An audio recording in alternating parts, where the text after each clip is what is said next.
Hello everyone, এখন আমি আছি ধানবাদ ভাতিন্ডা ওয়াটারফলসের সামনে।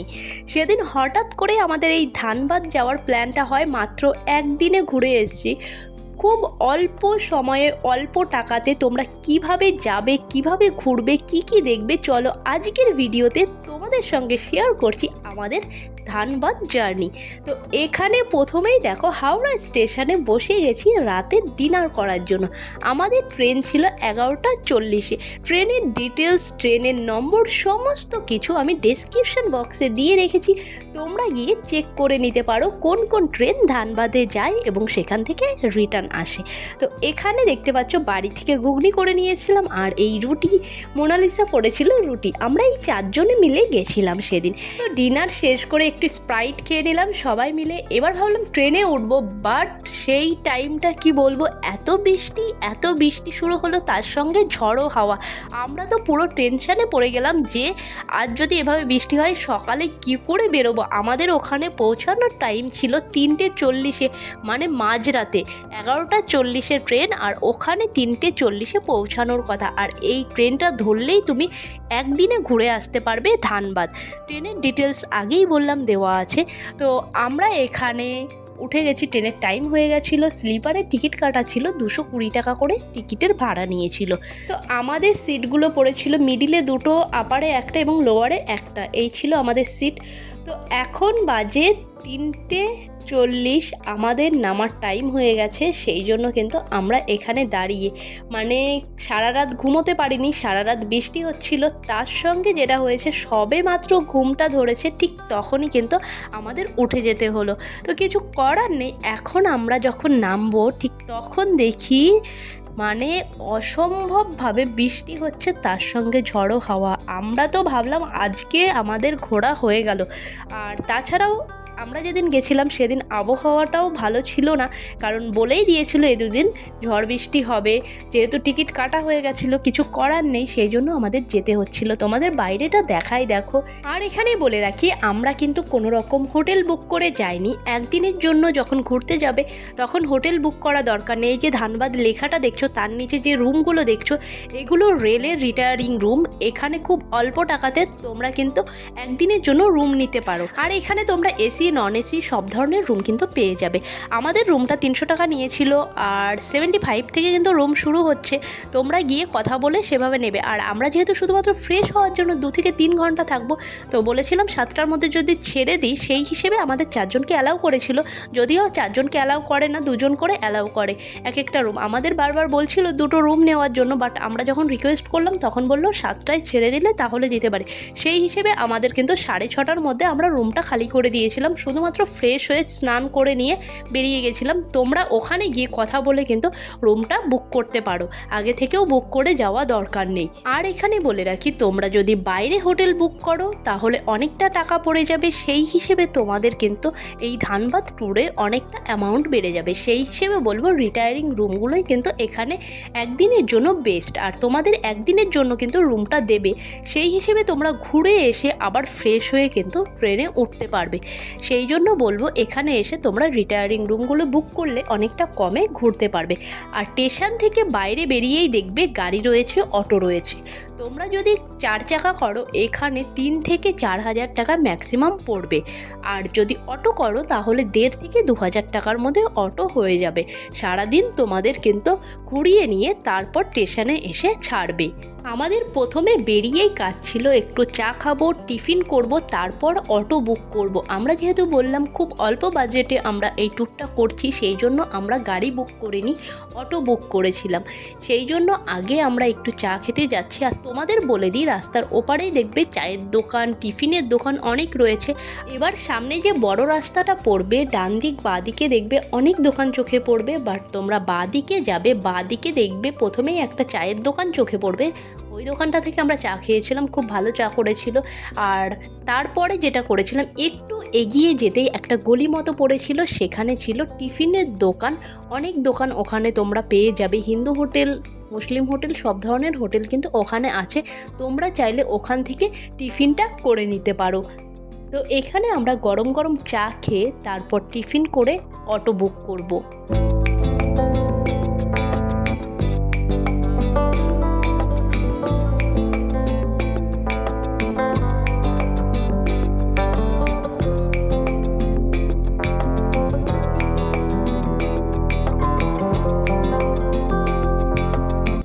চা খাওয়া শেষ করে বড় রাস্তাটা যেদিকটা বললাম বাঁ দিকটা ধরে একটু এগোতেই পড়বে একটা গলি, সেই গলিতেই কিন্তু এই হোটেলগুলো তোমাদের চোখে পড়বে।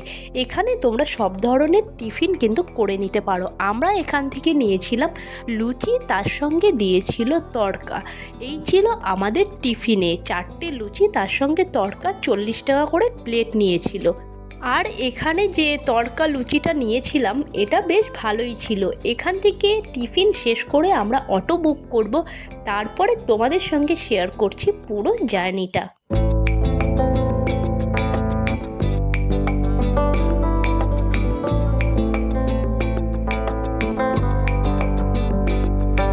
আমরা এখানে অটো বুক করে নিয়েছি 1500 টাকায়। আমাদের অটোর সঙ্গে কথা হয়েছে সারাদিন ঘুরিয়ে 4টের মধ্যে আমাদের স্টেশনে এসে ছাড়বে। আমাদের যেহেতু 4:20 ট্রেন ছিল, তো ট্রেনের ডিটেলস ডেসক্রিপশান বক্সে দেওয়া আছে, তোমরা ওখান থেকে চেক করে নিতে পারো। আমরা অটো বুক করে নিয়ে প্রথমে যেটা গেছিলাম সেটা হলো কয়লা খাদান। প্রথমে তোমরা এটাই দেখবে, কোথায় কোথায় যেতে চাও তোমরা ওদের সঙ্গে ভালো মতন কথা বলে নেবে। আমরা এখানে বলেছিলাম যে দুটো ফলস আমাদের মেন দেখার বিষয়, তো উসরি আর তার সঙ্গে ভাতিন্ডা এই দুটো দেখব, আর মাঝখানে যা পড়বে সেটাই দেখব।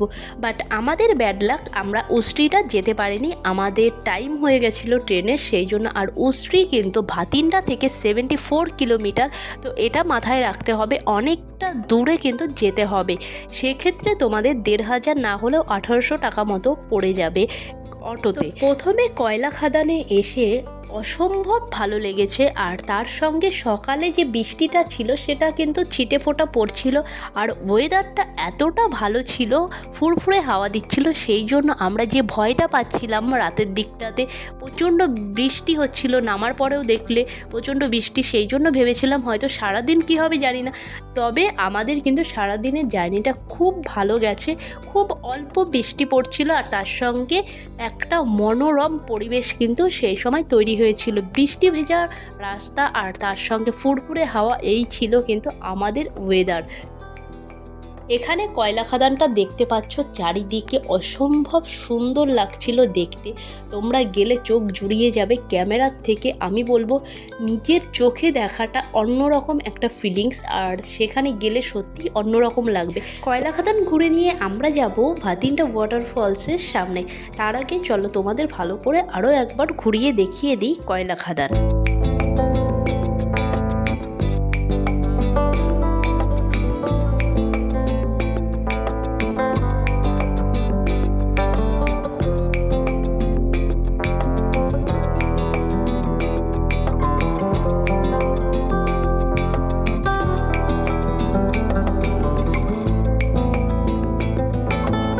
আমাদের এখানে কয়লা খাদান দেখা কমপ্লিট। এখন আমরা যাব ভাতিন্ডা ওয়াটারফলসের সামনে।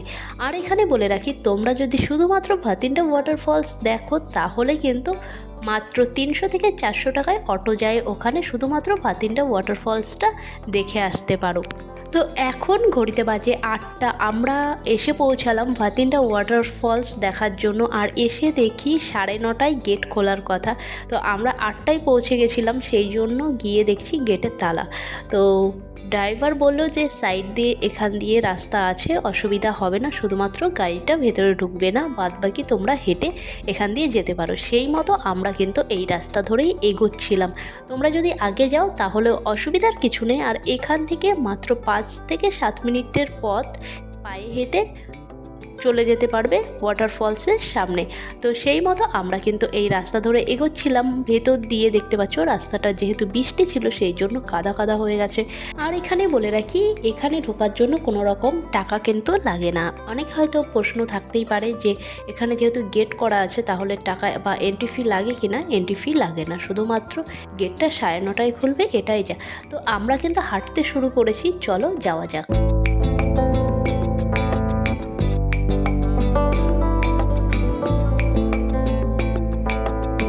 যখন ওয়াটারফলসের কাছাকাছি এসে পৌঁছাবে দেখবে একটা গর্জন শুনতে পাবে, সেটা দারুণ লাগে। তো এখানে দেখতে পাচ্ছ দূরে দেখা যাচ্ছে ওয়াটারফলস, আর এখানে সিঁড়ি করা আছে, এদিক দিয়ে গেলে তোমরা কিন্তু সিঁড়ি ধরে নামতে পারবে। আর এই সামনে দিয়ে ছোট একটা রাস্তা মতো করা আছে, এখান দিয়েই আমরা নামছিলাম। তো প্রথমে সিঁড়িটা খেয়াল করিনি, সেই জন্য আমরা এই রাস্তা ধরেই নামছিলাম। এখানে টয়লেটের ব্যবস্থা করা আছে দেখতে পেলে। তো এখান দিয়ে চলো আস্তে আস্তে নামা যাক। আর প্রচণ্ড স্লিপ ছিল, সেই জন্য খুব আস্তে আস্তে নামতে হচ্ছিল, আর একটু এদিক ওদিক হলেই কিন্তু কিছু করার নেই, পা হড়কে গিয়ে পড়তে হবে। সেই জন্য খুব সাবধানে এখান দিয়ে নামতে হবে। আর সিঁড়ি দিয়ে যেটা নামবে, সিঁড়িতেও কিন্তু প্রচণ্ড স্লিপ, সেই জন্য আস্তে আস্তে নামতে হবে। আর বর্ষাকালে গেলে প্রবলেমগুলো থাকবেই। তো ঝর্ণা দেখতে হলে বর্ষাকালেই যেতে হবে, তবেই কিন্তু এর রূপটা তোমরা ভালো মতন বুঝতে পারবে। সিঁড়িগুলোই দেখতে পেলে কীরকম হয়ে গেছে, তো সাথে সাথে একটা এখানে পরিবেশটা দেখতে পাচ্ছ। বাট সামনে যখন গেলাম মানে মনে হচ্ছিল যেন স্বর্গ, পুরো এত সুন্দর লাগছিল। আর জলটা দেখে জাস্ট অসাম। চলো তোমাদের একটু আওয়াজটা শোনাই।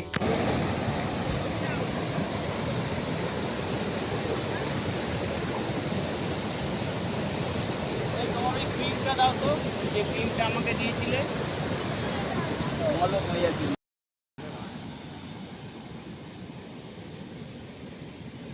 আওয়াজ কি?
এখানে আমরা ঘন্টাখানেক মতো টাইম কাটিয়ে তারপর এবার বেরিয়ে পড়লাম।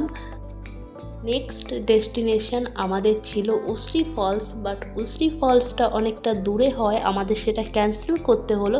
এবং এখান থেকে আমরা গেছিলাম তোপচাঁচি লেক, যেটা একদম বলবো ফালতু যাওয়া। তোমরা যদি প্ল্যান করো তাহলে অনেকটা দূরে, বাট সেখানে দেখার মতো তেমন কিছুই নেই। রাস্তায় এখানে আমরা একটু চা আর সিঙ্গাড়া দিয়ে টিফিন করে তারপর আবার বেরিয়ে পড়েছিলাম। তোমরা যদি ধানবাদে প্ল্যান করো তাহলে আমি বলবো তোপচাঁচি লেকটা পুরোপুরিভাবে বাদ দেওয়াই ভালো, কারণ সেখানে দেখার মতো সেরকম কিছুই নেই। শুধুমাত্র একটা বড় লেক এবং সেখানে কয়েকটা গেট করা আছে, তো সেখান দিয়ে জলটা পাস হয় সেটাই দেখানোর, তোমাদেরও দেখাবো। আর ওখানে যে মহানায়ক উত্তম কুমারের বাড়ি বলে যেখানে দেখানো হয়, ওটা মহানায়ক উত্তম কুমারের বাড়ি নয়, ওখানে কোনো একটা সময় শুটিং করতে গেছিলো, সেই হিসেবে একটা পোড়ো বাড়ি আছে, সেখানে দরজা জানলাগুলো ভাঙা। তো সেটাই এখন ওখানে দেখার বিষয়বস্তু হয়ে উঠেছে। এটা কিন্তু প্যাকেজে ইনক্লুড করে ওরা। আমি বলবো এই দুটো জায়গা তোমরা বাদ দাও। আর রাস্তাটা এত বাজে, দেখতেই পাচ্ছ প্রচণ্ড খারাপ রাস্তা, প্রচণ্ড ঝাঁকুনি হচ্ছিল। তো এই দুটো জায়গা শুধুমাত্র টাইম ওয়েস্ট হবে, সেই জন্য এই দুটো জায়গা বাদ দিয়ে বাদ বাকি তোমরা ঘুরতে পারো। এরপরে রাম মন্দির তোমাদের দেখাবো, রাম মন্দিরে তোমরা যেতে পারো, খুব ভালো জায়গা, সেখানে বোটিংয়ের ব্যবস্থা আছে, সেখানে তোমরা যেতে পারো। ফাইনালি দেখো আমরা তোপচাঁচি লেকে পৌঁছে গেছি। তো আগেই বললাম এই বড় লেকটা এখানে আছে, আর এদিকটাতে যাওয়ার জন্য জায়গা ছিল, বাট এখন যেহেতু বর্ষাকাল সেই জন্য ওদিকটা আটকে দিয়েছে। ওদিকটা একটা মন্দির মতো করা আছে, সেটা দেখার মতো ছিল, তো সেখানে আমরা যেতে পারিনি, কারণ এখন মন্দিরটা বন্ধ করা আছে বললো, সেই জন্য কিন্তু যাওয়া হয়নি। তো এবার চলো তোমাদের দেখায় যে লেকের যে মেন বৈশিষ্ট্য এখানে যেটা দেখার জন্য নিয়ে আসে সেটা তোমাদের দেখায়। চলো যাওয়া যাক।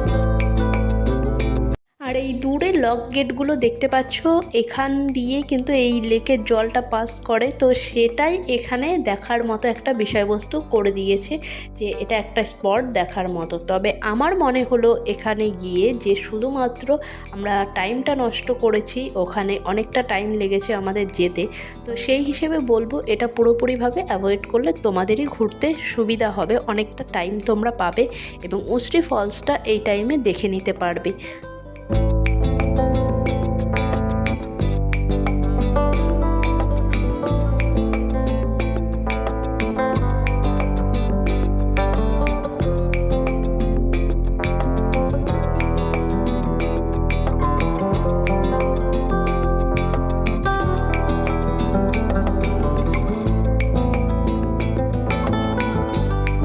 তো এখানে আমরা আলোচনা করে নিচ্ছিলাম যে এখানে আসাটা সত্যিই ফালতু হয়ে গেছে আমাদের আসা, তো সেই অনুযায়ী আমরা আবার বেরিয়ে পড়লাম রাম মন্দির দেখার জন্য।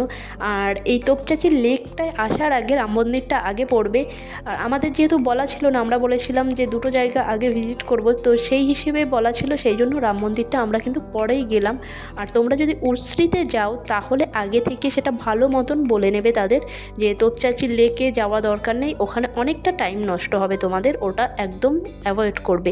আমরা রাম মন্দিরে এসে পৌঁছালাম, দুর্দান্ত লেগেছে আর মন্দিরটা অসম্ভব সুন্দর, তোমাদের ঘুরিয়ে দেখাচ্ছি দেখো। আর এখানে জুতো রাখার জন্য জায়গা আছে এবং তোমরা যদি পুজো দিতে চাও তাহলে 12টার আগে আসতে হবে, পুজো দেওয়ার এখানে ব্যবস্থা আছে, তোমরা পুজো দিতে পারবে। আমরা যেহেতু 2টো নাগাদ গেছিলাম সেই জন্য আমাদের আর পুজো দেওয়া হয়নি, প্লাস আমরা কিন্তু ভগবান দর্শন করতে পারিনি, আমরা শুধুমাত্র মন্দিরটা দেখেই চলে এসেছিলাম।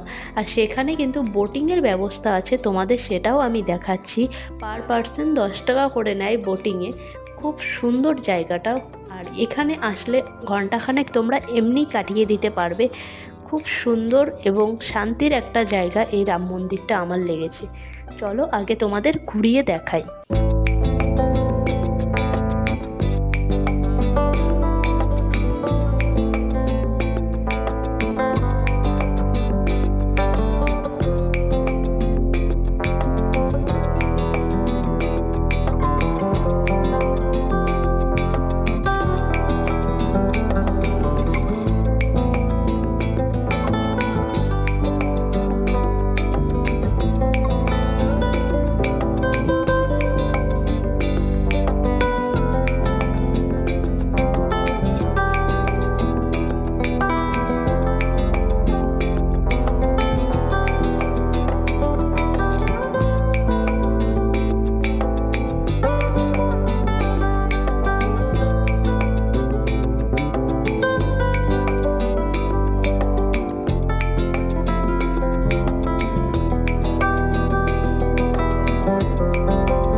এখানে রয়েছে বোটিংয়ের ব্যবস্থা, 10 টাকা করে নেওয়া হয় পার হেড।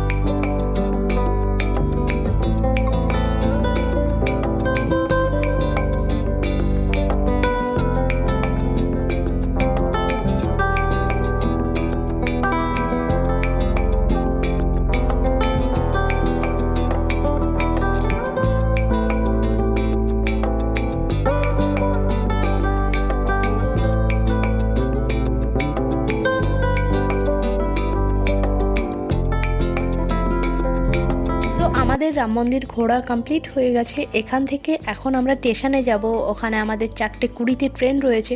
তো তোমরা যদি আসো অবশ্যই বলবো এই পয়েন্টগুলো দেখার জন্য। রাম মন্দির দেখবে, কয়লা খাদান দেখবে, তার সঙ্গে উশ্রী ফলসটা যাওয়ার চেষ্টা করবে। আর ভাতিন্ডা ওয়াটার ফলসটা তো তোমাদের প্রথমেই পড়ে যাবে। তো ধানবাদে গেলে অবশ্যই এইগুলো দেখে একদিনের মধ্যে তোমরা কিন্তু খুব সুন্দরভাবে ঘুরে বাড়ি আসতে পারবে।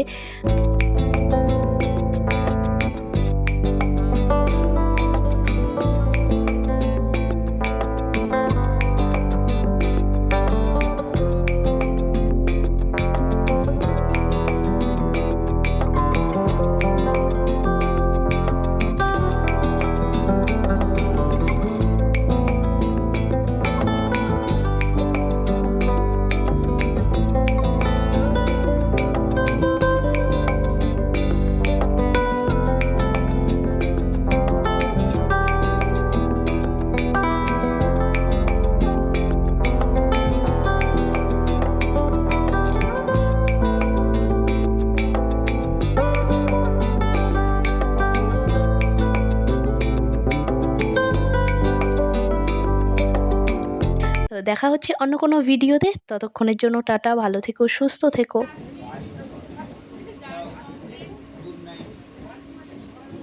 Very very good night.